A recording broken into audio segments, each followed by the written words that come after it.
വിട്ടു നൽകിയേക്കാന്ന് പറഞ്ഞിരിക്കുന്നത്. അതിരൂക്ഷ വിമർശനമാണ് ഹൈക്കോടതി ഈ പറയുന്ന കസ്റ്റംസ് ഉദ്യോഗസ്ഥർക്കെല്ലാം നൽകിയത്. അതിന് പിന്നാലെയാണ് ഇവന്മാർ ED ഇറക്കി കളിച്ചത്.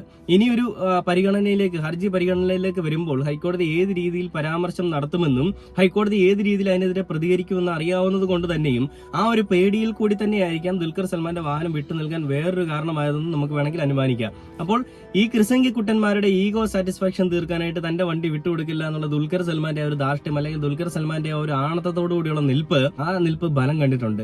അതുകൊണ്ട് തന്നെയും ആ വാഹനം പിടിച്ചുകൊണ്ട് പോകാനോ ആ വാഹനത്തിന്റെ മേൽ എന്തെങ്കിലുമൊക്കെ അഴിമതി ആരോപിച്ചുകൊണ്ട് ആ വാഹനം കൊണ്ട് അവരുടെ സ്റ്റേഷന്റെ പരിസരത്ത് ഇടാനോ ദുൽഖർ സൽമാൻ സമ്മതിക്കത്തുമില്ല. ആ വാഹനം അതിനൊട്ട് സാധിക്കത്തുമില്ല, അങ്ങനെ ഇടാൻ സാധിക്കത്തുമില്ല എന്നുള്ളതാണ് നമ്മൾ ഈ വാർത്തകളിൽ കാണുന്നത്. എന്തൊക്കെ മെഴുകലുകളായിരുന്നു അല്ലേ. ഹവാല ഇടപാട് വഴി ഈ കള്ളപ്പണം വെളുപ്പിച്ചു.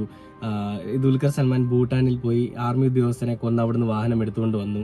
369 എന്ന് പറയുന്ന ഗ്യാരേജിലെ മമ്മൂട്ടിയുടെ വീട്ടിലും ഒക്കെ വാഹനം ഒളിപ്പിച്ചിട്ട് നിസാൻ പെട്രോൾ